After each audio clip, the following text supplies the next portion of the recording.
depends if you get back up and the fight's over. Either you won or they killed you.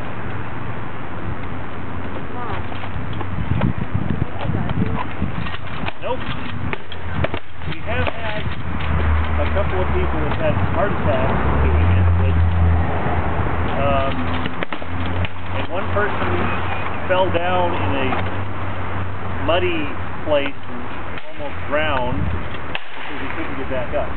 That was almost 20 years ago. Yeah, but that was almost 20 years ago. We had no fatalities because of fighting.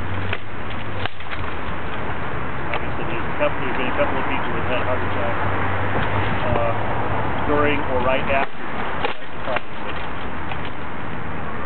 both of those guys are rather large. I think the blade gets behind your heel. Yep. John! Oh, you'll notice that once we got his leg. Want to get the big body down now? Yeah. You notice that once he took the leg, it turned. That's because for the guy whose leg doesn't have to look up into the sun. When you're fighting, the chivalry creates courtesy of the blade. So he moved.